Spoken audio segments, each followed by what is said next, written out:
What is happening, everybody? Welcome to another episode of the Bards of Gaming podcast, where this week is episode 18, and we are going to be covering Yakuza Kiwami. So for any of you who don't know what Yakuza Kiwami is, it is actually the remake, from my understanding, of the first Yakuza game from like 2003, I think. I don't know, I didn't do any homework on this. But as always, I just want to jump in here real quick and throw in a little intro and my usual apology for my bird's noises in the other room. He wants so badly to be on an episode of this show, and he's made some appearances, as you know, but I keep telling him, I said, if you want to co-host this with me, you have to play a game. I know it makes it a little bit more difficult without any hands, but we can figure something out. But anyway, so just before we jump into the actual episode of the show, I always make these little announcements. The big announcement that I want to make is it's going to start officially 2 weeks from today, which is Friday, May 17th. So at the very end of the month, on the 31st, I will be launching episode 19. And with that episode, I'm actually also going to be launching the first merch giveaway for this show. Now, the whole reason for me doing this, I really just want to spread the word of the show. I love the growth that this show has had. We're on the road to 1,000 listeners, 1,000 downloads, and I cannot believe that. It's incredible to me. Just this little engine that could. This has honestly just been a passion project for me since the beginning. And I'm so grateful for all of my friends for jumping on here and helping me with this, making time for this. And I'm so grateful for all of you for listening to this. So again, lots of love. Thank you so much. But if you are interested in winning a free t-shirt, tune in next episode 19, which again will be launching on May 31st. Can't talk today. May 31st, 2024 is when that episode will be going out. And I will be beginning the t-shirt giveaway, which will run for the entire month of June. And at the end of June, on the last episode of that month, I will be taking all of the people who are eligible to win the t-shirt, and I will be putting them into a randomizer, like all of their names, and I'll break down how to win the t-shirt more next episode, but I'll give you the rough idea of what I have in mind today. So I'll be taking all the people who are eligible to win, putting their name into a hat, basically on some website somewhere, figure out a way, and it's going to be totally random who wins. So I'm very excited. I hope that we get a good turnout for that. I would love to give away maybe 2 or 3 t-shirts, 2 or 3 winners, and maybe I'll have it like, first place winner gets a t-shirt and a coffee mug, and then second and third place both get a t-shirt. I would love to do something like that. I'm really looking forward to just spreading the word of this. So the way that I'm thinking I'm going to run this is, now, pardon me stumbling a lot because I've never done something like this before. And if anybody has any ideas or any feedback, please, I encourage you, feel free, message me. I would love to hear what you have to say. So what I'm thinking is it'll be follow me on Instagram and like the post that's going to be going live with the t-shirt giveaway launch. So like the post, follow me on Instagram, and comment, maybe tag 2 or 3 friends. I'll say 2 because I don't know. So that's kind of the stipulation, or that's kind of what I have in mind. And I have a fairly low follower count on Instagram, so like I already know pretty much everybody who's following me. So if you are already following me, just feel free to like the post and comment to friends, spread the word. That's all I'm really trying to do. And then once that is done, I plan on going through the comments and taking everybody's name or username or whatever on Instagram who has tagged 2 friends, and I will be entering that name into the list. So don't delete your comment, keep it there. That's how you are going to be eligible to win. And I will absolutely be giving these away. I don't understand. I always get afraid that, like, I've seen so many other companies do these t-shirt giveaways, and I always think, like, does anybody ever actually win these things? But I will 100% be giving these t-shirts away, and I will reach out to you if you are the winner. I will be announcing the winner, and then after I do that, I will reach out to you in your DMs asking for shipping information and whatnot. If you have a PO box, I'll send it there, just so that I can have, just so I'll order it and send it straight to you. So yeah, that's pretty much what I have in mind for that. And again, next episode, 2 weeks from now, things will be more concrete. But that's really all I have for the intro to this episode. That's the only big announcement that I wanted to make. I guess another big announcement, not really, because it's so far out, but I also am planning on going to, there's a Star Wars festival in Tokyo next April. I bought tickets. I can't wait. Like that's, I don't know, I'm just being a nerd about that now.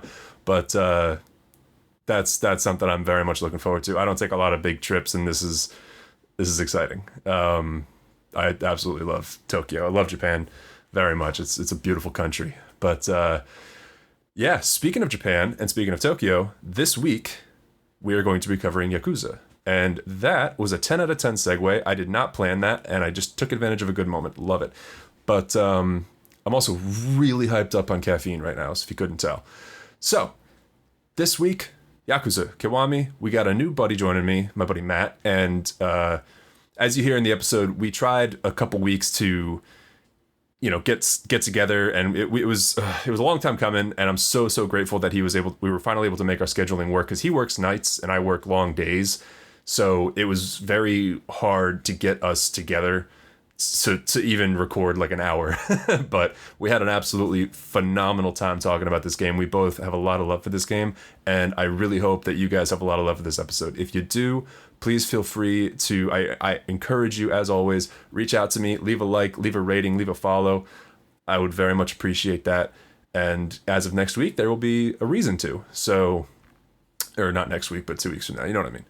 But yeah, so as always, if you would like to reach out to me, there are multiple ways to do so. You can shoot me a DM on Instagram, where I am definitely most active, at the Bards of Gaming. So that's where I try to respond to everybody, and anybody who listens to this show, who follows me and has messaged me, you'll know I always try to reach out. Shout out to Pierre Gaming. He reached out to me. We had a small conversation. I don't speak his language, so it was kind of funny. It was fun doing it over Google Translate. We shared a couple messages, but Aeon Driver, who is another person who I have had conversations with, he's a prominent game collector. Highly recommend you follow him. I can give you his handle for Instagram in the link to this or in the description of this episode. He has an insane collection of games that I was asking him if he had a couple of real oddball games from the GameCube era, which is like, in my opinion, for my age, and I'm 27, so like for my age group, I guess the GameCube was like, that's where I really started gaming a lot. So there's a game, I don't know if anybody remembers this, but and pardon me for rambling for so long, but there was a game on the GameCube that I never owned, but I remember when I got the GameCube when I was like 6 years old, or however old I was, there was Billy Hatcher. And there's more to that title, but Billy Hatcher was a game that I remember playing on the demo disc like a lot. And I always wanted that game, and I know that's a really hard one to find, because I don't think it sold that well. But anyway, I digress. Aeon Driver, go give him a follow. He's awesome. He loves talking about his collection, and if you have any retro game collections of your own, check it out. Send him yours. I don't know.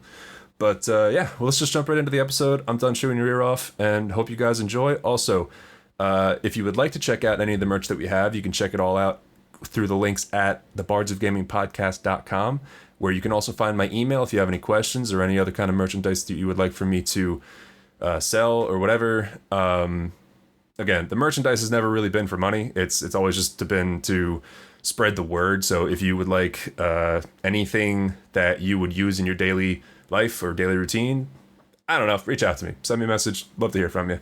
Anyway, sorry to chew your ear off so long. Let's go.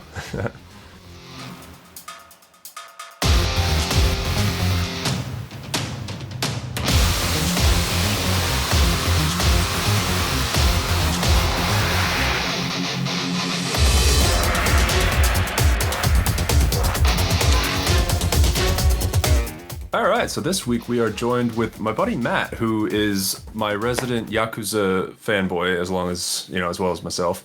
And this week we're going to be discussing, if you couldn't tell from the title, Yakuza Kiwami. How you doing, Matt? Doing great. Glad to be here. Dude, glad to have you finally. It's been I love and appreciate the Yakuza fanboy title. I wish I knew how to say that in Japanese. I would definitely, Right. I would, I would throw that in there for sure.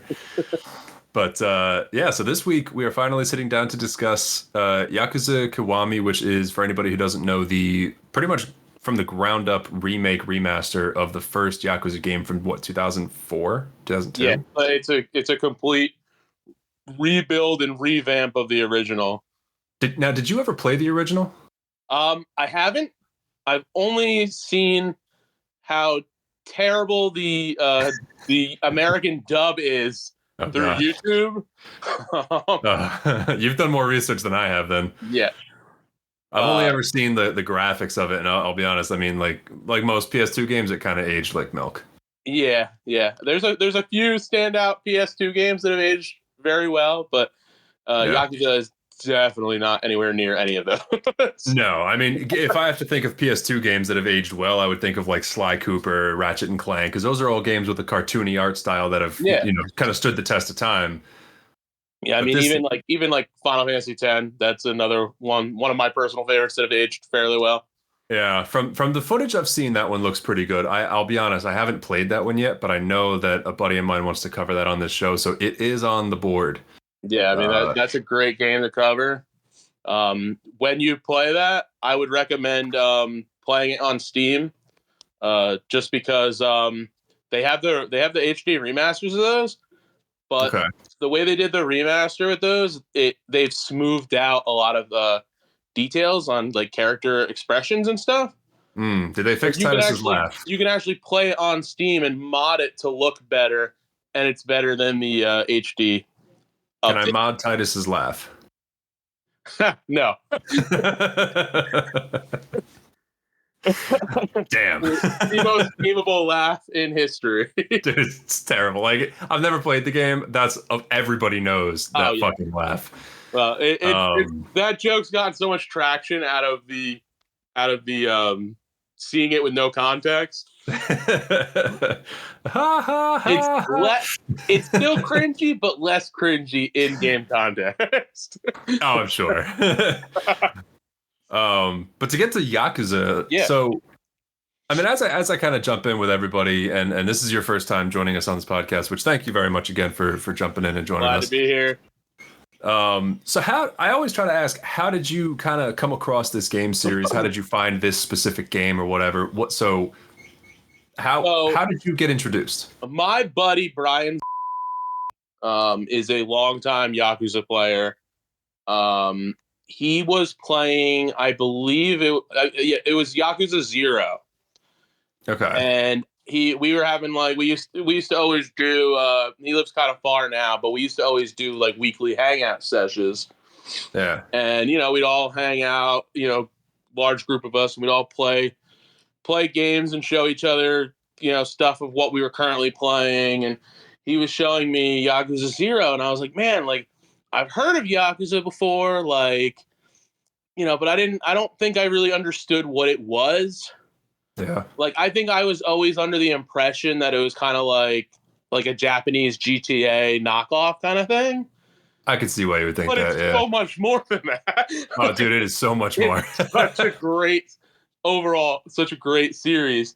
And I watched him play a little bit of it, and then he was like, "Listen, because back then I only had the PS4, and he was like, "Listen, like this is on sale right now. You should get it." And like I got Yakuza 0. He said, he told me it was a great place to start because it's a prequel set, a few years before the beginning of Kiwami.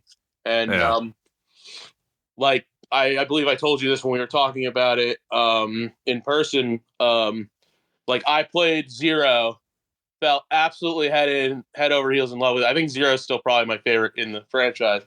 Really? But over the next like year and a half, 2 years, I proceeded to play the entire franchise, including spinoffs. Yes. Oh wow. So I'm like, I got hooked hard. Yeah, you are certainly the resident Yakuza fanboy. Then I should say so. And it's one of those things now where it's just like every time a new entry comes out, I get super stoked. Yeah. Like, what are they gonna do? What cheesy stuff are they gonna do? What cool stuff are they gonna do?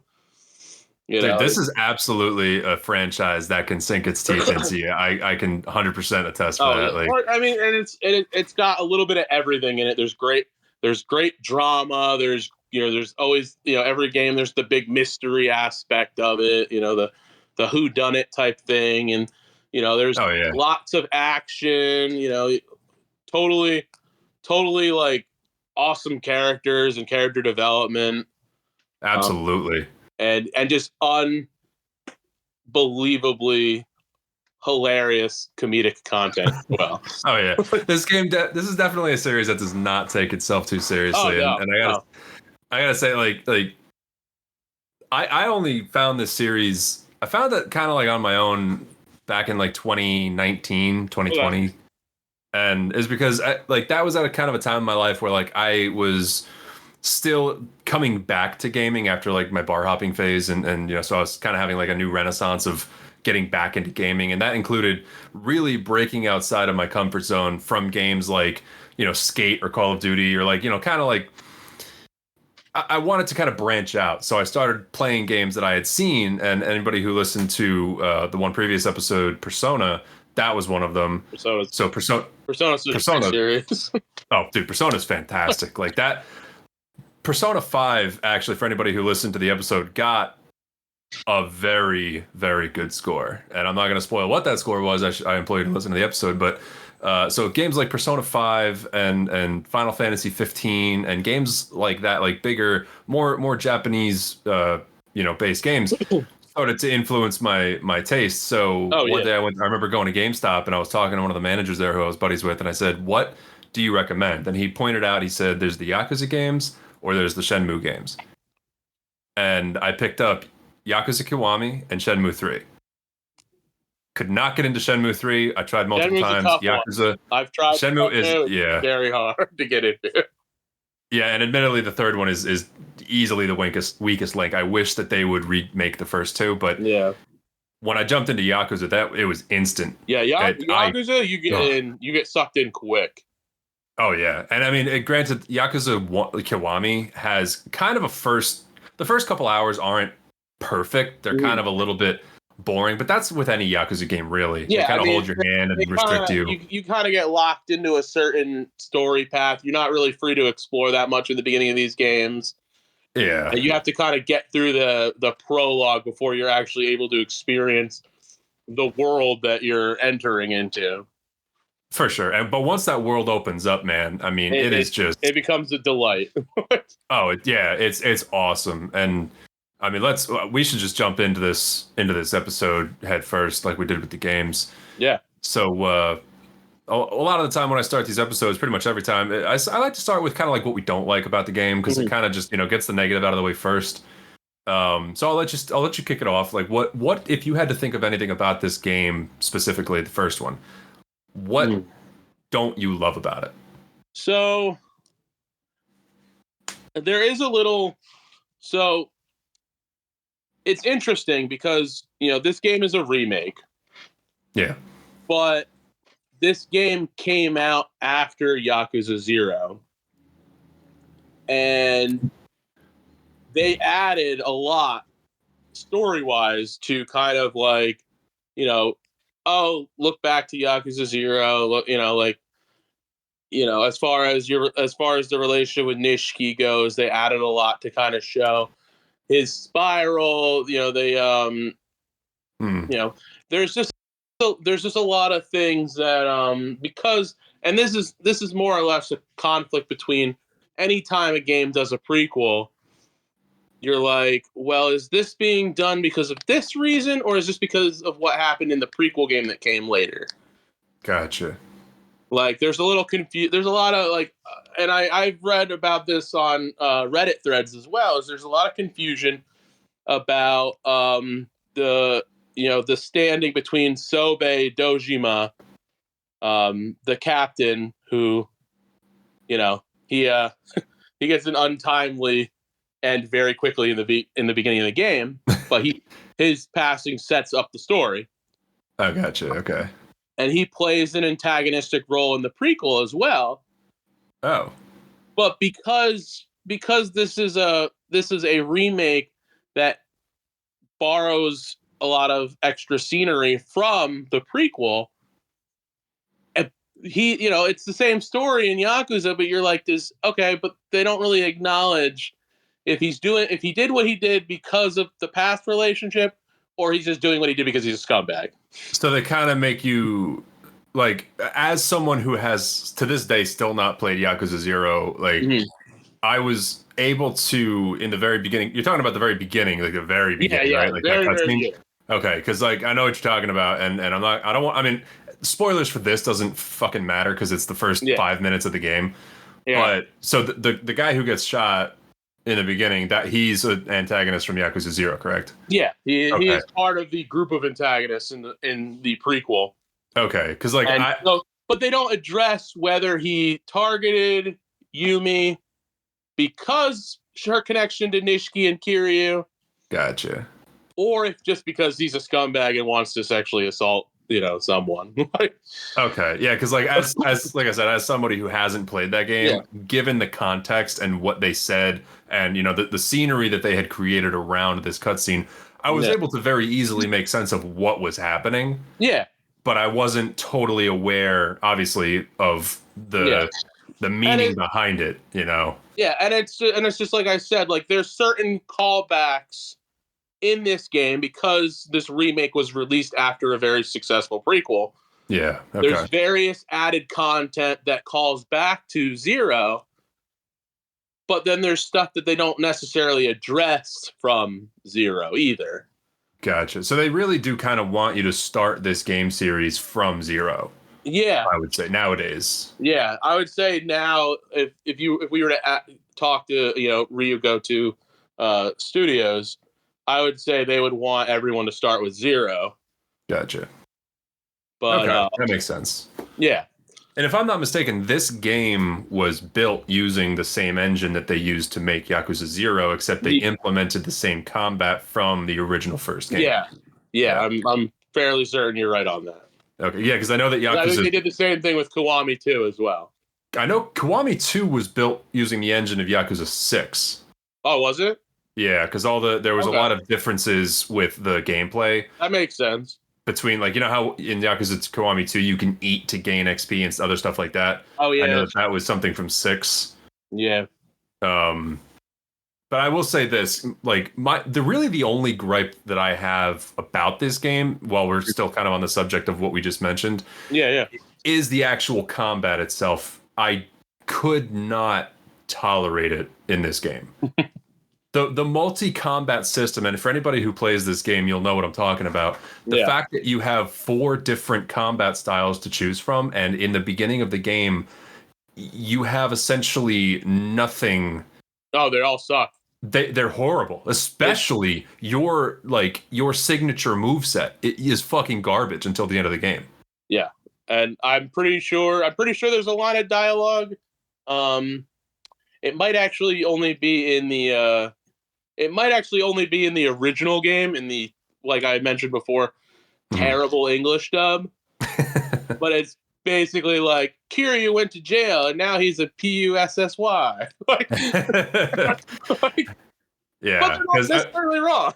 it's kind of annoying in the beginning of this game because, like, you start the game and you have a couple of small combat sequences in the very beginning where you have basically your full moveset. You're able to thrash the hell out of people in the very beginning. Oh, it's incredible, the amount of power that they give you. And now I understand that it would not be good, game development if you had instant access to all of that. So they give you a taste, and then they say, this is what you got to work towards. And as this is what you have to become.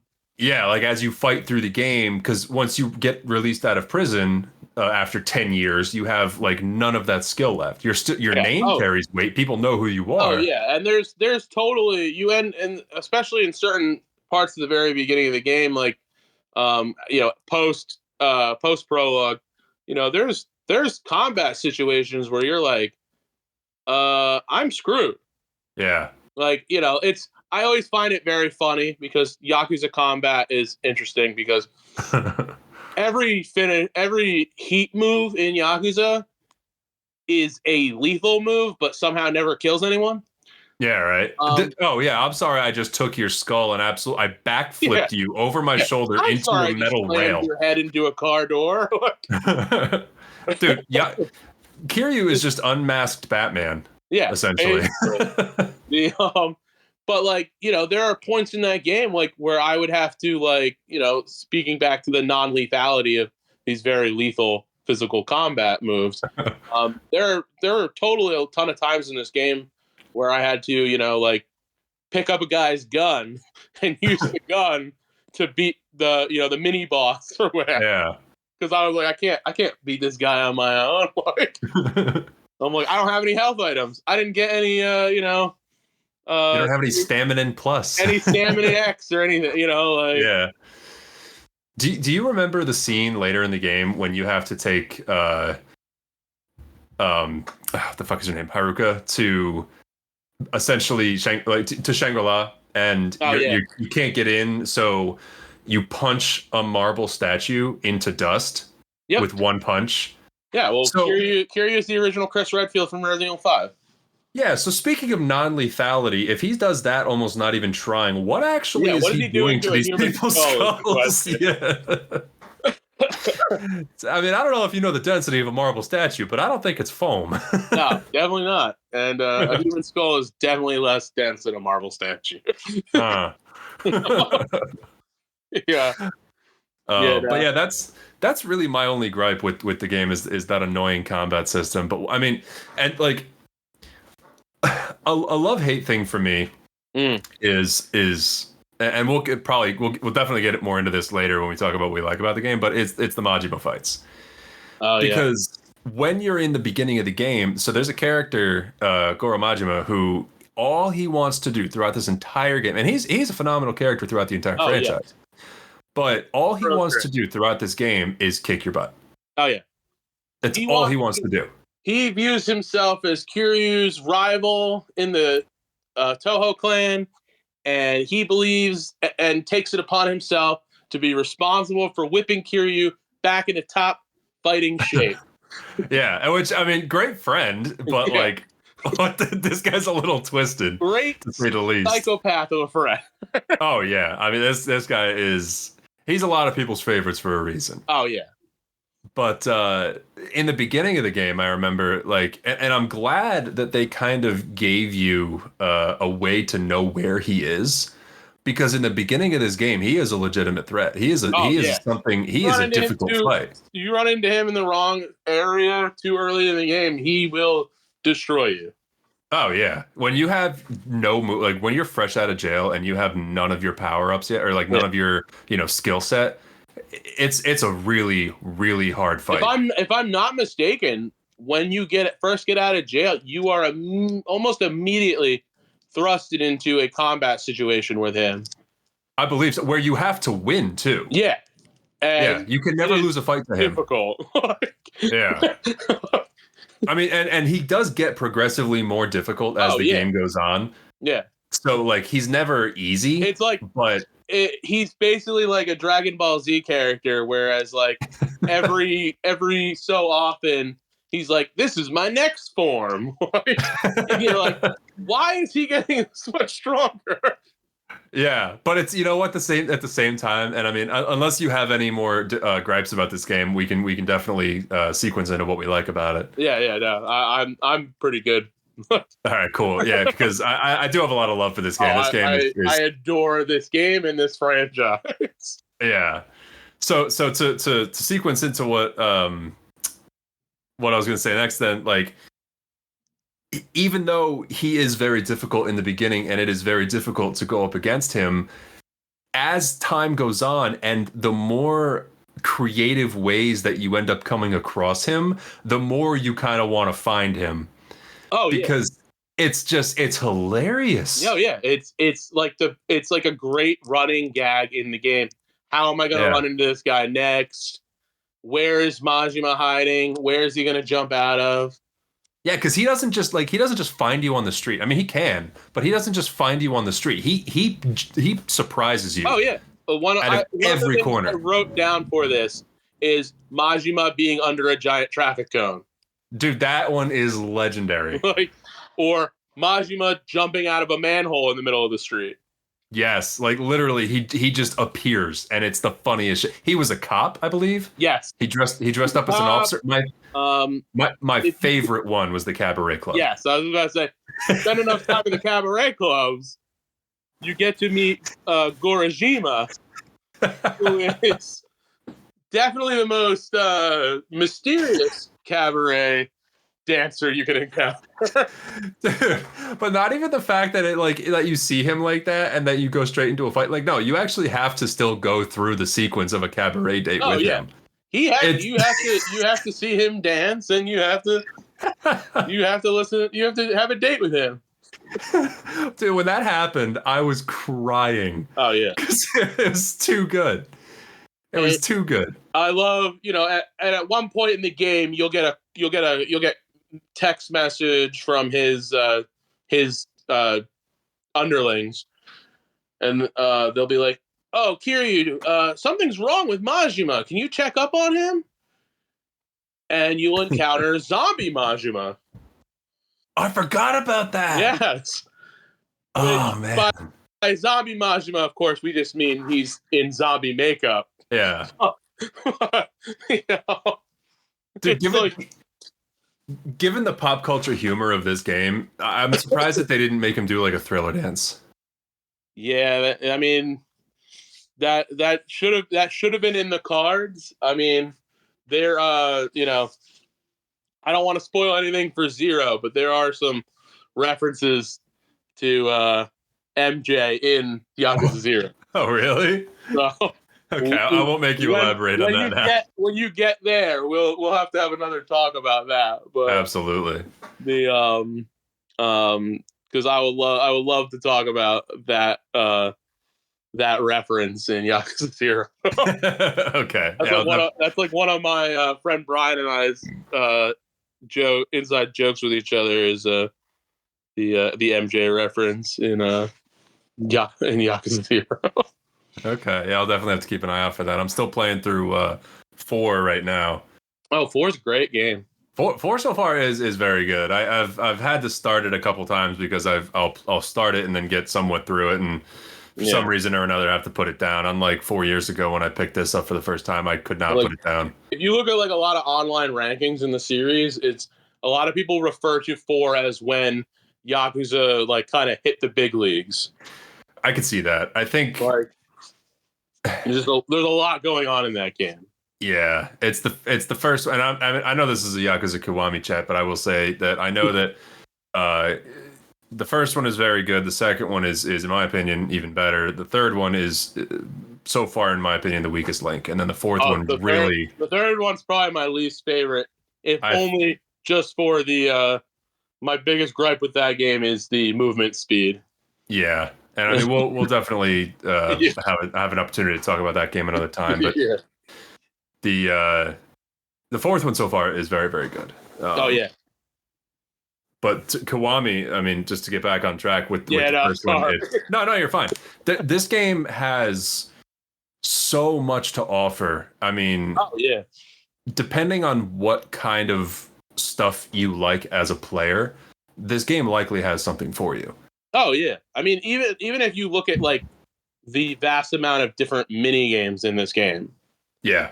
And I mean, many of these mini games, like you can encounter on your own, or they have various, side quests. They call them sub stories. Anyone who's familiar with this game series will know what the sub stories are. But you'll be introduced to some of the mini games through sub stories, or you can just wander into the batting cage building and start doing home run contests. Yeah. Which that's a lot of fun, actually. Oh yeah, it's great. It's probably the only game besides Persona 5 where I've taken a lot of time to actually go to batting cages or in a video game. Yeah. Now, what would you say was your favorite mini game in this game? That is, I mean, Pocket Racing is. That's gold. I mean, like. Pocket Racing is introduced in 0. So really? When they brought it back for Kiwami, because as far as I know, it wasn't in the original Yakuza. Oh. it was brought back for Kiwami because of how popular it was in Zero. But as soon as I could, I went over to the pocket racing area to see if I could pocket race, and I was very glad to see that I could continue my my reign of terror as pocket racing champion in Kamurocho. Dude, the pocket racing in this game is actually, I didn't know, because obviously, like I said, I haven't played Zero, but I enjoyed the hell out of it. That was definitely one of my favorite mini games, and the fact that there are sub stories surrounding it, I thought was just great. Yeah, they really want you to dive in and enjoy it, and so they up the ante by making so many of the sub stories tie into that. Yeah, and they want you to experiment with the build of your race car, and and it's so funny watching Kiryu like get super sucked into pocket racing, and he's racing a bunch of 10 and 11-year-olds, and of course, pocket fighter. But dude, watching Kiryu do literally anything that's less than being a Yakuza brute is just the funniest shit in the world. Yeah, he is capable of anything. Yeah. he will race model cars with kids. He'll help an old lady cross the street. He is literally the man with the heart of gold. I mean, what were we just saying, like, before we started actually recording? What was it that you were talking about? We were talking about, so there's a drag bar in one of the districts in Kamurocho. Mm-hmm. And there's a sub story in there, and basically Kiryu is defending the patrons and employees of this establishment. And the gist of the line is the guy, they're talking about how people don't accept people who dress in drag or have different orientations. And Kiryu, and mind you, Kiryu is a ex-Japanese gangster who just spent 10 years in prison for the alleged murder of a Yakuza boss. He says you can't judge somebody because they don't conform to society standards of sexual normalcy. Like, he's totally cool with whoever you are and whoever you need to be your authentic self. Yeah, dude, he is such like as you said, he is such a wholesome character. And this is a guy who, he is like the most notorious Yakuza member in all of Tokyo. The Dragon of Dojima. Yeah, and everybody knows who he is. Everybody has gotten everybody has gotten their ass kicked by him at least once. And he has got the most impressive scowl I've ever seen in a video game character. He's got a look that kills, man. The guy is like the most intimidating person to ever wear a white suit. Yes. and he's just like the most wholesome person. But he's great. I died when in the third game, I think, he started wearing the Hawaiian shirt. Oh yeah. Oh my god. He's just the greatest guy. I love we're gonna get off track with 3 again, but I love that he goes from wearing. He's at his new home. He's in his new surroundings. He's wearing the Hawaiian shirt. But the second he gets back to the streets of Kamurocho, fucking white suit with the red undershirt. He's like, I need to mean business. This is my business attire. Yeah, and like, not only does he, wear this outfit that's ripped straight out of 1985. Oh yeah. But he's also like the only person in all of Japan who's over 6 feet tall. Oh yeah, he's ginormous. The guy's like 6'5". He's got 4 arms like a bowling ball, and he just walks around the streets kicking the shit out of anybody. And I gotta say, big stance.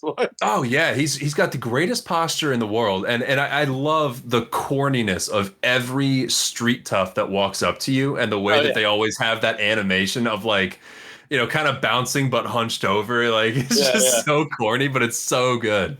They're like, oh, we're loose and we're bad, and Kiryu's like stiff as a board, but beats the hell out of them. Yeah, they're always like, oh, you don't want to mess with us. We're Yakuza, and he's like, yeah. Let's see how Yakuza you are. Barely cocks an eyebrow, and they're on the floor. Yeah. Kiryu is the ultimate weapon with a heart of gold. Absolutely. He is. I mean, He's got. not a bit large portion of this game. You're escorting around a little. I mean, Haruka's probably what, like, I think she's 6 in this game. yeah, 6 or 7 in this game, and you Yeah. spend most of your time kind of escorting her around and protecting her from the elements of the plot unfolding. Yeah, and I gotta say, man, holy shit, I've never seen somebody get kidnapped so many times. Yeah, yeah. I mean, between her ability to get kidnapped and Date, the police, detective's inability to protect her. Oh, yes. Poor Date-san. He's such a good guy, but he's very ineffective. I love him, but like, what is your problem? This game plot has more twists and turns than a fucking corkscrew. That's basically every Yakuza game. Oh yeah, it's great. My one big rule with Yakuza is to never assume I know who the bad guy is. Yeah, I love how Yakuza 2, they kind of like they kind of tell you who the bad guy is up front, and you know it throughout the whole game. But at the same time, he's not as bad as you think. Yeah, and they even throw a twist in at the end about somebody who's potentially worse. Yeah, like we're not going to get into that because we're not talking about that game, but that's this game's way of storytelling. It always keeps you on your toes. There's always someone, and they do that in this game too. You're pretty sure you know who the bad guy is. Uh-huh. And then at the end of the game, you're like, oh wow, there's somebody worse than guy I thought was already pretty terrible.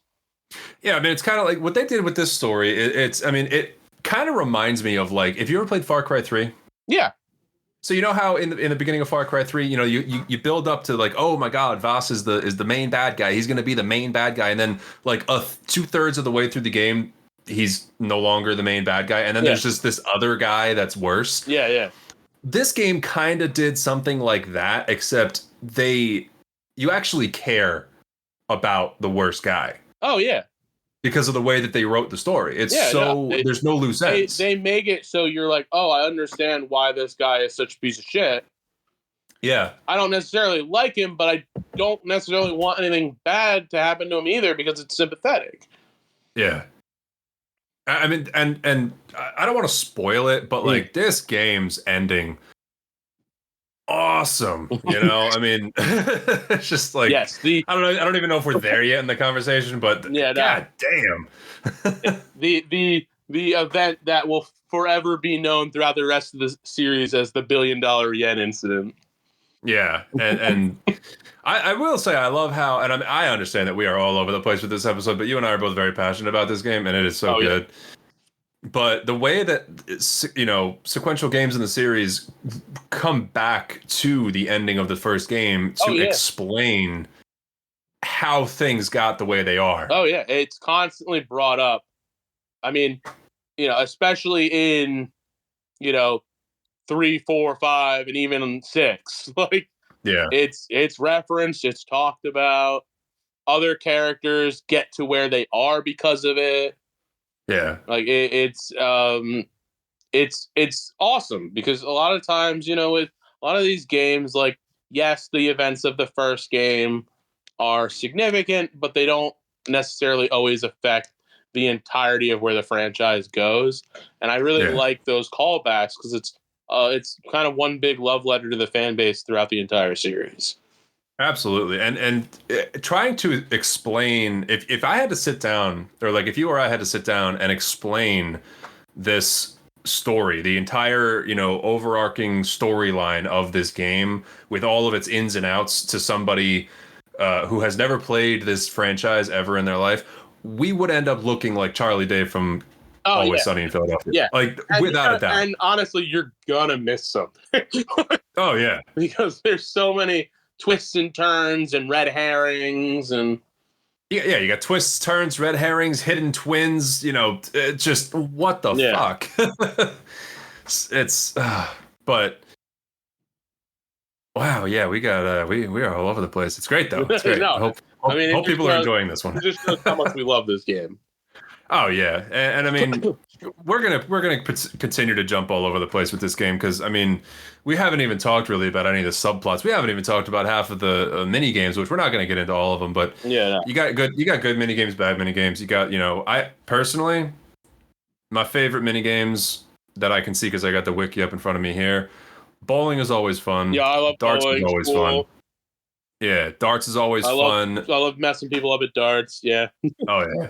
Now with this game. I know you and I feel differently about this because of the discussion that we had in person, but I suck at karaoke. Oh, see, I'm a big karaoke guy.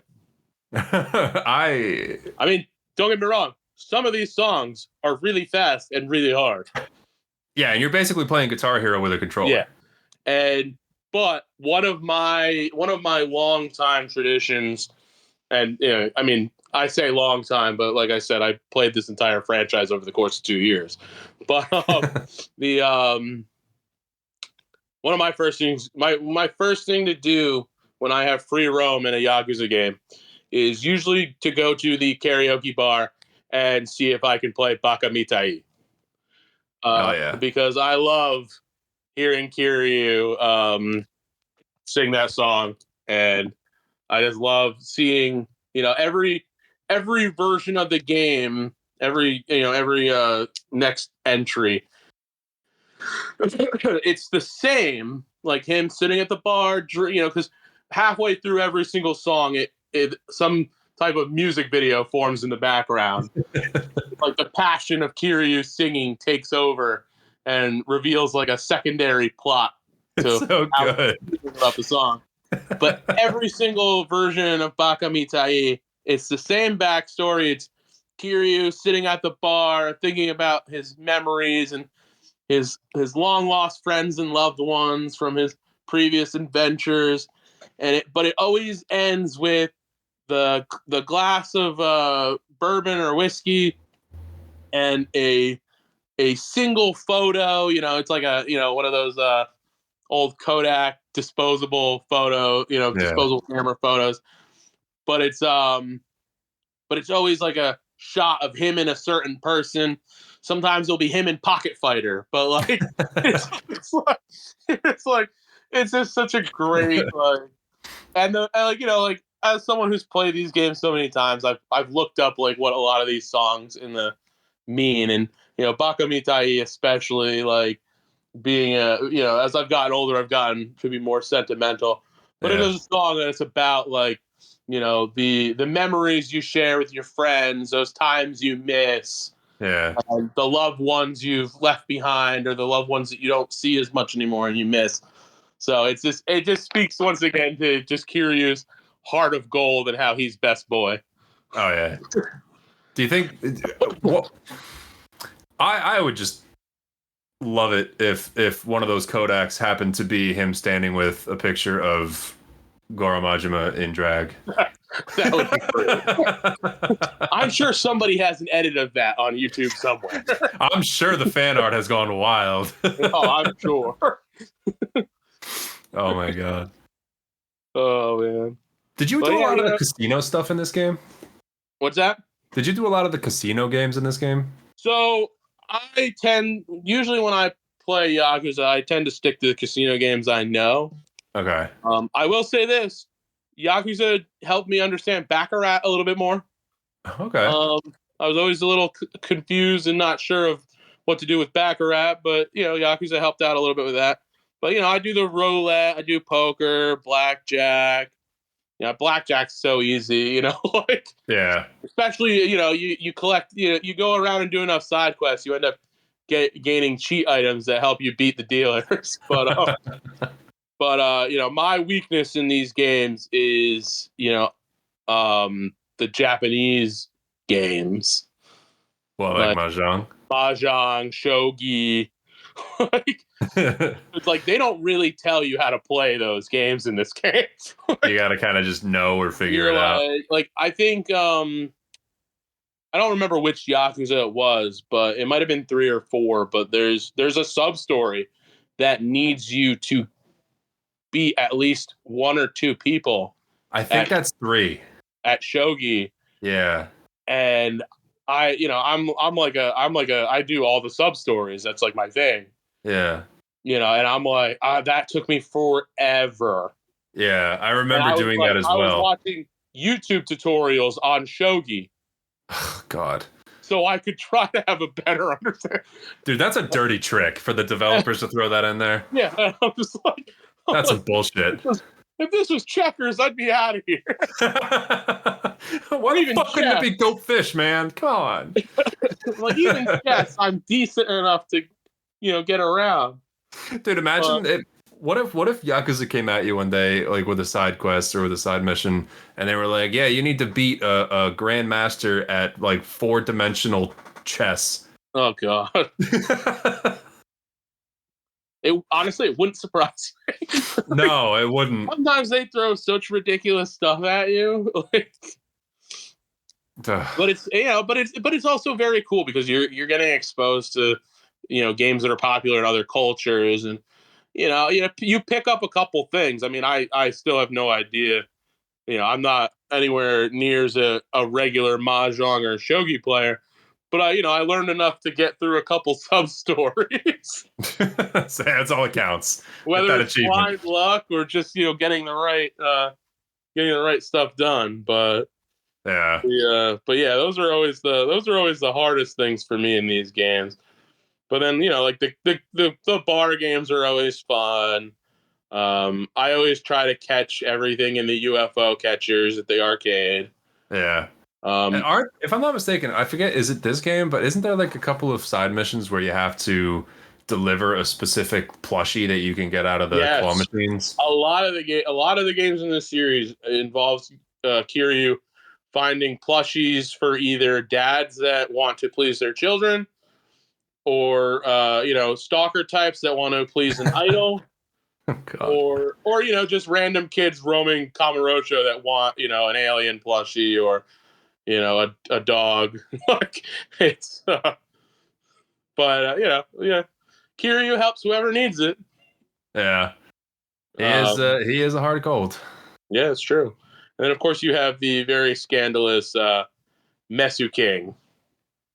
What? Wait, I don't remember that.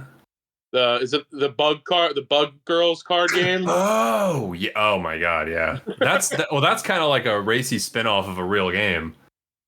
Is it based off a real game? Yeah, if I'm not mistaken, there's a real arcade game in Japan that is it's like rock paper scissors but with bugs. And then because I believe it's in Zero, you play the arcade game. Okay, so you play the legit one. Yeah, and it's a big part of a sub-story quest line in Zero. And it's very frustrating because, like you said, it's rock, paper, scissors. Yeah.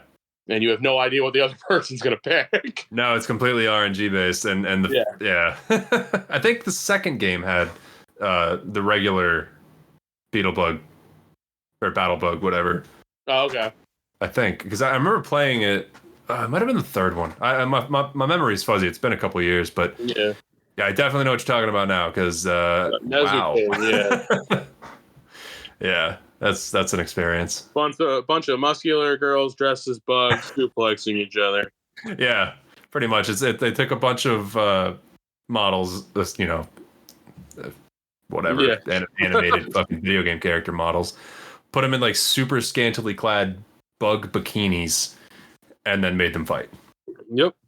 It's honestly hilarious. It's hilarious, but it's also one of those things you don't want your girlfriend who has no context walking in on you play. No, absolutely not. And honestly, a lot of the side content that can be found within these games kind of goes under that umbrella. Oh, yeah. I mean, I forget which game it was, but I was doing hostess minigame. And when you're done with hostess missions, you get a nice sensual I know exactly video. I mean, I don't know what you're talking about. No. And when your grandmother gets home from work and you're playing PlayStation in the living room, and you're like, did Grandma notice what was going on? I'm like, yeah, we just won't discuss it. Grandpa's down the hall watching with a giant smile on his face. Yeah, right. Yeah, just super awkward Oh yeah. for any Absolutely. interaction during. Dude, even like going to the video stores. Oh yeah. Like, that's an interesting sound bite Yep. with a camera pan over to the box of Kleenex. Yeah. Yep. These games are wild, dude. They're so Like, much fun though. These games have such a dichotomy with gameplay styles because you have such a serious, amazingly well written cinematic story as your main plot line, and then there's and then so much goofiness all around. it's awesome. Yeah. I remember, what was it, back in September when my girlfriend and I went to Tokyo. We were there for about a week and a half, and Don't I tell me remember, that again, by the way. dude, group trip. That's all I gotta say. Yeah. But when we were laying in the hotel, like exhausted because of jet lag, I remember just turning on the TV, not understanding the language. I don't speak Japanese, Yeah. and just, I mean, I can't even tell you how many Japanese commercials. Like, I would channel surf until I found commercials. Mm. It's so much fun. Oh, I'm sure. And just like so much of it, like, I don't know what it is, just the goofiness of a lot of the things. And I mean, absolutely no disrespect to the culture, but it reminded me a lot of this game. Oh, yeah. And I mean, even throughout the years, like the Japanese based TV that America has like taken and dubbed over, and Yeah. like it's amazing. like, Dude, it is entertainment. I mean, 100%. I haven't watched it yet, but there's a documentary out right now about there was a Japanese reality show. Yeah. Where the guy was locked in the room and didn't know that everyone in Japan was basically watching, but they were. Dude, it was like the real Truman Show. Yeah, and he was like in this one room every day was worth a certain amount of money, and he was in this room for such a long time. And That's he didn't crazy. even realize the extent of what was being watched. And it was literally every second of his, time in there. That's insane. But I want to, like the documentary I just saw an ad for it the other day. I'm like, I want to watch it so bad because, this guy who is, he was kind of like, his whole life was like an underdog story, Yeah. And like, you would think based off of our culture as Americans, you would think like, people would tear this guy apart because Americans are so cruel and judgmental about so many different possible things. Yeah. And like, but like from what I understand, like not having watched the documentary at all yet, he became like a hero to like Really? Japanese people, like ate him up and loved him. I gotta And when watch he got this. out of when he stopped doing, the life in the box, like they all loved him. Huh. Like, Do you remember what it's called by chance? It's his, what was that? Do you remember what it's called by chance? I have to look it up. It's let's see. This just makes for better podcasting, in my opinion. Yeah, right. Let's let any listeners know what we're talking about, so we're not so crazy. Yeah. Yeah, I think it's on Amazon. I just saw it. I think the documentary is called The Contestant. Yeah, that sounds about right. I gotta watch that. It looks really good. But it was like, it was like a cruel idea. Yeah. But I think like the people ended up really like taking to this guy and like, but it like, because it shows like the cruel and bizarreness of like reality TV. Yeah. But for him, I think it ended up being like an okay thing because the people really ended up taking to him as a person. Yeah. Similarly to the Truman Show. Yeah. That's. I wonder. Is there anything in the Yakuza games that references something like that? I don't know. I don't recall anything like that. But I mean, there's so many different strange things. That's an understatement. In this series. Yeah, I mean, dude. From mob bosses in diapers to, you can go all day about random shit you've seen in Yakuza games. Yeah, and like the thing that's also amazing about these game series to kind of get back on track Yeah, is yeah. like you never know what you're gonna find around each corner. Oh no. I mean, you walk through a fucking doorway in a public park bathroom and you end up in just an underground like Oh, yeah. I don't even The I underground don't even know what to coliseum. yeah. But it's like it's I don't want to call it heaven because that's definitely a stretch, but what the hell would you call it? Like Yeah. the pleasure dome of sorts? Yeah. Like it's got gambling, women Pleasure fighting, Dome and then slash Thunderdome. yeah. Which is all that's a lot of fun. I enjoyed Oh that yeah, the section actually Coliseum quite a stuff bit. is another great mini game that we didn't touch on yet. The Coliseum, and I mean there are even sub stories within the game where you run into you'll help somebody who's getting mugged, or there'll be a misunderstanding between people, and someone else gets involved, and you got to beat up that guy, Yeah. and then you're like, oh, I want to fight you again. Let's meet at the Coliseum. Yeah. And you're like, how the hell does he know about the Coliseum in the bathroom? Like, Yeah. And like this game though, it's for as much as there is in this game to do, and there's a lot. I mean, this is a good what oh 40-50 hour game. yeah, I mean, if you do everything, you can put in easily 80 to 90 hours of time into this. Like Yeah, it like every Yakuza game is a huge time sink. Like, yeah. but it's all enjoyable. Yeah, like I don't think really any of it gets I would Don't feel say like you're necessarily playing for that mundane. long. No, no, definitely not. And none of it really gets to be boring, I would say. Yeah, yeah. I mean, in my opinion, for like I said, this game, the weakest link is the multiple combat styles, but that's more of an annoyance, and that's more of something that personally I did not like. Yeah.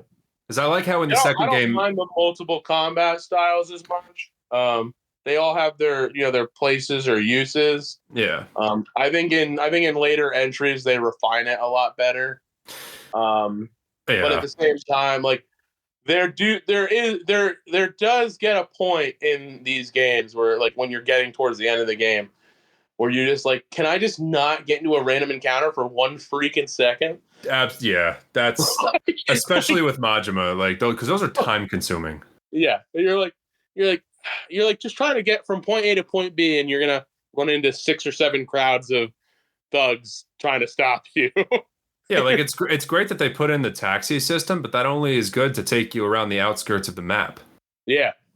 And speaking of the map, I want to just touch on this real quick. This one thing that I got to say I absolutely love about this entire franchise is that the Yakuza games have somehow found a way to just inject these games with the absolute pure serotonin that is making this world feel so lived in. Oh yeah. It's around every corner. Like that, there are so many game worlds where you walk around and it feels so empty. Even GTA 5 by today's standards feels so empty. Oh yeah. But you walk around Yakuza, even Yakuza 3, even the like cuz the remaster it's not a major ground up remaster like Yeah, Kiwami no, was. it's a port.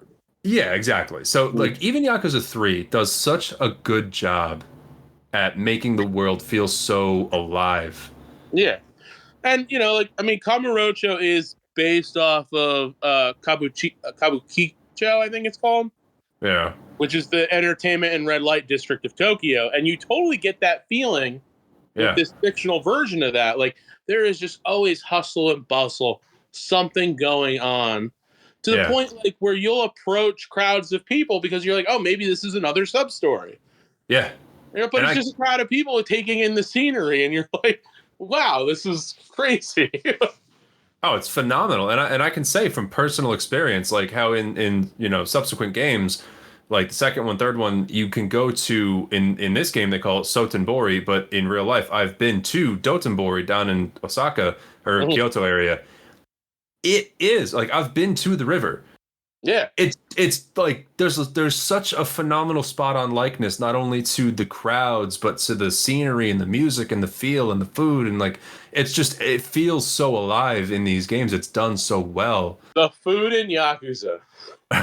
Dude, makes me hungry every time. Exactly. You go to like the Kiragi stand and you're just like, these pictures of this food is killing me.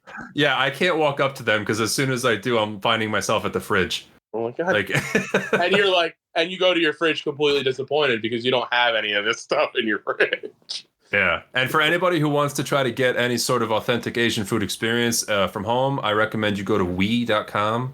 I forget exactly or go to Wee, Weee, because you can order a shit ton of awesome, authentic imported Asian food from there, and it is fantastic. That is good for me to know.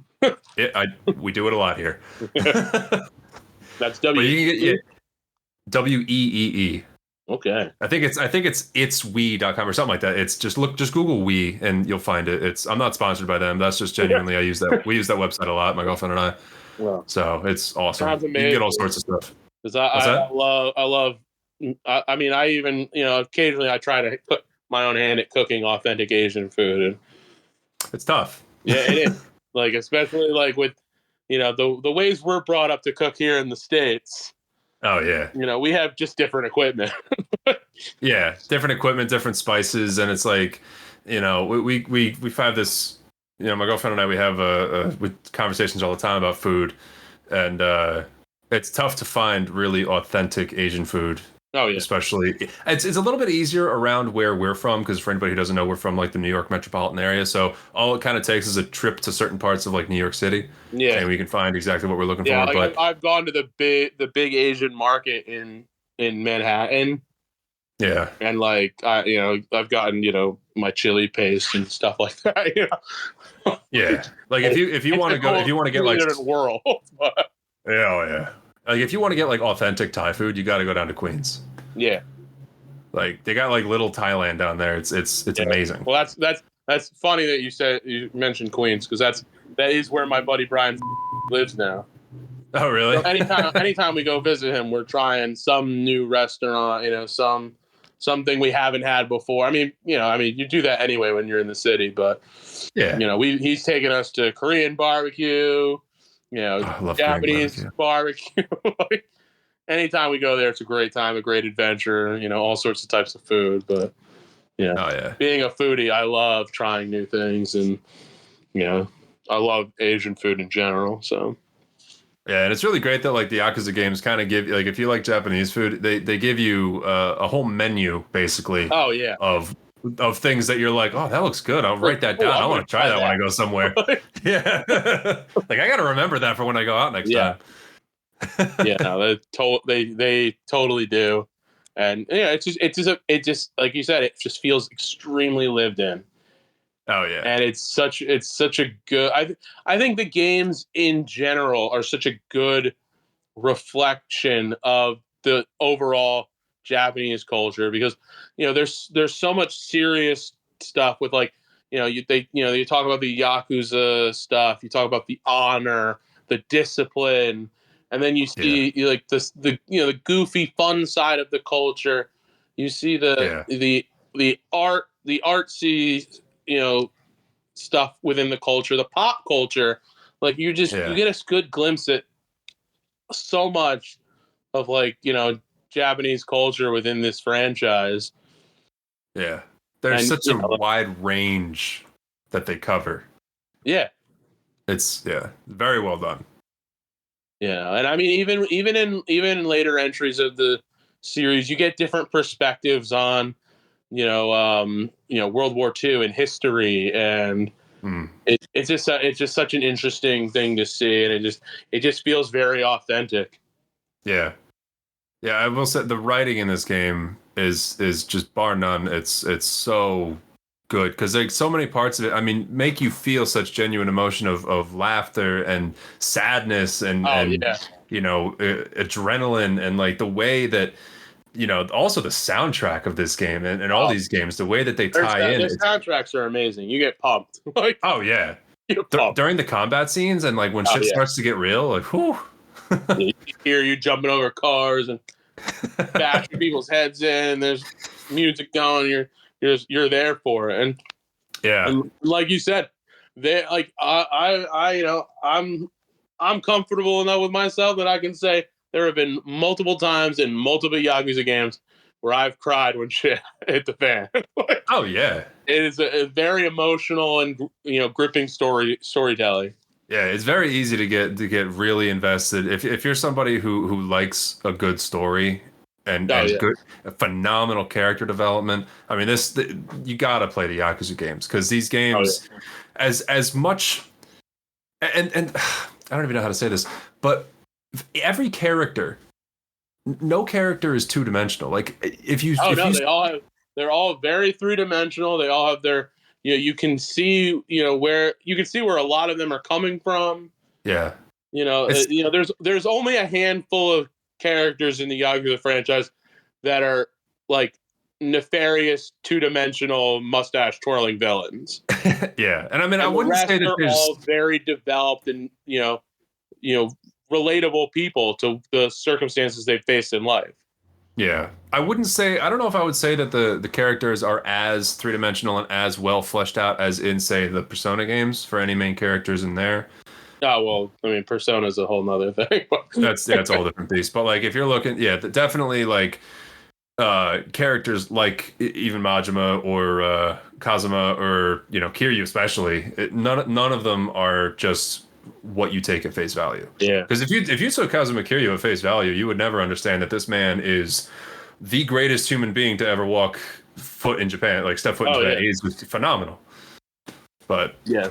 And you know what? Like, completely off topic, what's but up?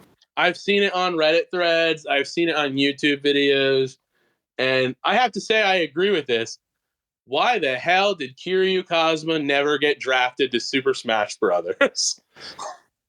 You know what? That's a great take. like, if there was ever a character that was meant to beat the hell out of other Japanese video game characters, it's Kiryu. Imagine what would Kirby look like if he consumed Kiryu? I mean, Kirby in a white suit with the slicked up hair. I mean, come on. That would be awesome. But yeah, I'm surprised that like Kiryu, I don't even, as far as I know, he didn't even make it into like. Remember when PlayStation tried to have their own fighting game? Yeah, I don't. They had the All-Star Battle Royale, something like that. Something like that, yeah. Because like I think they had Kratos in there. They had a bunch of different characters in there. But Ratchet and Clank were in there. yeah, because for the longest time, the Yakuza games were PlayStation exclusives. Yeah, and I think even like Cole McGrath from Infamous was in that too. Oh, really? Yeah, because I played that game a little bit when it first came out.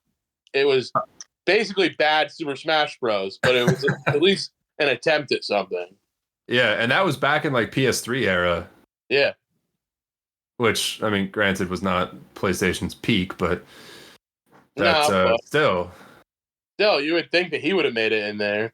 Yeah. They were probably planning on him to be there, but I mean, I'm fairly certain that the studio is very protective of Kiryu and their other characters. And that's probably why we don't see them in other media as often as we would all love because, we love these characters. Yeah. But, I mean, Yeah, I mean, I guess you can't take somebody who's known for never losing a fight and then put him in a game where he could potentially lose every fight. Yeah, no, I mean... But you got Kratos. That doesn't make any sense. I mean... the guy who ripped the head off of Hercules. Yeah. But, hey, say la vie. I mean, dude, I don't know. I could probably go on this game for another hour, but I think for the most part, without spoiling everything about this game, I think I've said just about everything I wanted to say about it. How do you feel? I mean, I feel like we covered a lot of ground. I mean, there's a couple sub stories that I think deserve a little bit of mention. I'll bring them up. What do you got? I wrote a few of these down. There's one specific one that I think you'll appreciate more after you play Zero. Okay. It's called Memories of the Bubble. Okay. And it's about the time period in the 80s in Japan where, it was they were like basically taking everything that was going on in the US 80s wise and like, going over the top with it, like a lot of pop culture stuff. Okay. It's just very cool because the sub story is Kiryu goes to one of the clubs. I forget which club it is. It's that underground club next to the Sega arcade in the big open square. It's not the main one from the game series. The Star. What the fuck is it called? Oh shit. Starlight? No. No, it's not Starlight. Okay. It's farther north by the theater. Okay. But I don't- but you go to this club and there's an actress there, and she's going to be doing this role that's supposed to take place during that time, and Kiryu kind of helps her find out and learn like what the 80s were all about. And there's lots of flashbacks to Yakuza 0 and references Oh. to Kiryu during the 80s. And it's just a lot of fun, especially if you have just finished playing Yakuza 0. It's just a nice little like to the game you just finished playing before. But That's awesome. there's also another sub story that I wanted to bring up because it's very reminiscent of things that constantly happen in these games, especially in sub stories. But there's a sub story called Cell Phone Plan, where it's Kiryu's running through an alleyway and he sees two thugs standing over this guy who's on the ground. He beats up the thugs who then run off, and you find out that the guy on the ground is dead. Oh. And his cell phone starts ringing, and you're given a series of tasks by the person on the other end of this phone. only to realize at the end of this series of tasks that the person giving you these tasks and the person you found dead were both trying to kill Kiryu. What the fuck? So it's just somehow it always comes back to somebody wanting Kiryu out of the picture. Oh my god, dude! This game. I mean, I don't condone necessarily what I'm about to say, but this game is seriously a lesson in every problem you possibly have in life can be solved with violence. Yes. I just want to make it clear. At least if you're Kiryu, that's not true. You have to be able to fight to back that up. Yeah. You have to literally be a wall of a person. Yeah, and I mean, there's and like I said, this goes for all the other games, but the rule of thumb with any sub story in Yakuza is chances are if something sounds weird, it's somebody trying to hustle you out of money in Japan. Yeah, I think it was Yakuza Kiwami where the first one where. It might have been the second one, but there was a mission like you walk into a bar and you just sit down, you start having a conversation with the bartender, and he keeps giving you whiskey or you keep ordering whiskey, and then all of a sudden, like if you watch the glasses, all of a sudden one glass comes back and it's got bubbles in it. Yeah. And like clearly it's not what you ordered or what you have been ordering, so you decide not to drink it because clearly there's something wrong with it. If you were to drink it, the guy was trying to roofie you. Yeah. And like everything in this game, somehow everybody's trying to rob you at every corner. Yeah. Which it's not like that in real life, but it's hilarious in the game. Yeah. No, it's great. And then the last sub story I really wanted to bring up, and I won't go into too much detail with this, because there's multiple it's a multiple choice scenario, so there's lots of different ways it can play out and lots of different responses from the characters, which every response you get and receive is hilarious. Okay. I believe it's called either Bad Dads or Badass Dads. And it's Kiryu encounters a TV reporter, journalist, and she's interviewing Kiryu because she wants to know if he's a badass dad. Oh my god. And I think they start off with the term bad dads, like, but in quotations. It's like, if you're a dad, but you're also like, edgy, bad. And as you progress through these questions and these hilarious responses and reactions from the journalist, Kiryu is initially the only one being interviewed, but then suddenly the florist comes up. Oh my god, what? He starts talking about how he's a bad dad. and then eventually Date shows up, and he Oh my starts telling God. how he's a bad dad. And it gets to a point where you're not sure if Kiryu, Date, and the florist even know what they're talking about anymore, because now they're just saying how bad at life they are. And it's silly and it's hilarious and it's just an awesome time. Oh man. You get to Yeah. just see so many different shapes and the characters in just different lights during a lot of these sub stories, and there's just so much fun. I'm so glad that these games exist. Oh yeah, they're just a fantastic time. Yeah. Like I constantly reference these games. I'll see a meme online and it'll remind me of Yakuza, or it'll be a Yakuza meme, and I'll show my girlfriend the meme. She'll have no idea what I'm talking about. Send them to me. I'll explain it to her, and then she'll get a laugh out of it because of the whole long-winded story I just had to explain. Yeah, then you look like Charlie Day, and Yeah, exactly. I got the pins in the walls, and it goes all the way to the top. Which in Yakuza Kiwami, in a way, it kind of does. Yeah, right. Oh man. But yeah, it's just an amazing game, amazing franchise. It's become such a staple in my repertoire of games that like I can't imagine not having gone and played through this franchise. And I mean, this game's a great game. Yeah, this is. I mean, if you don't have access, I mean, if you have Game Pass, I know that like every Yakuza mainline title is on there. Definitely give them a shot. Yeah, and I mean, I'm pretty sure you can get them all in the PS library as well. Probably. They're not free, but they're usually at a fair discounted price, especially the older ones. Yeah, these games go on sale a lot, And and I even think a this few of game. them have been known to go on and off of like the PS Plus, free game library as well. Yeah.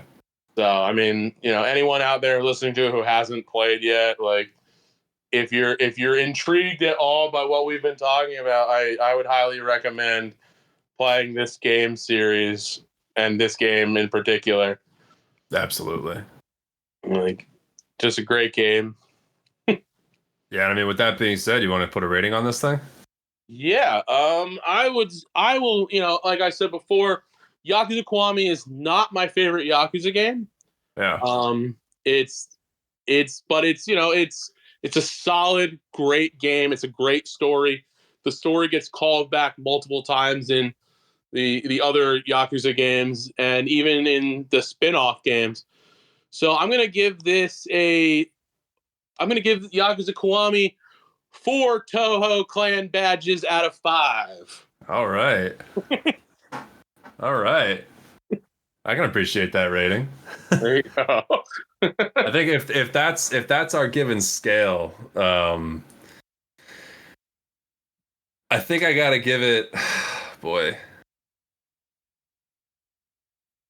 I think I'll give it like 4.3, like so 4 with a little bit of somebody else's blood on it,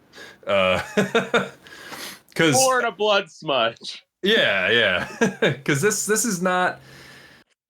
It's not even my favorite Yakuza game that I've played, and I have not played all of them. Like I said, I'm still working my way through 4. The second one, I gotta say, still not being a perfect game though. I think the second one is better, but this one is an absolutely phenomenal game. Great entrance to the franchise, and I really don't have a lot of bad things to say about it. Even with the we each combat, only had really one thing to discuss in our yeah. bad talk.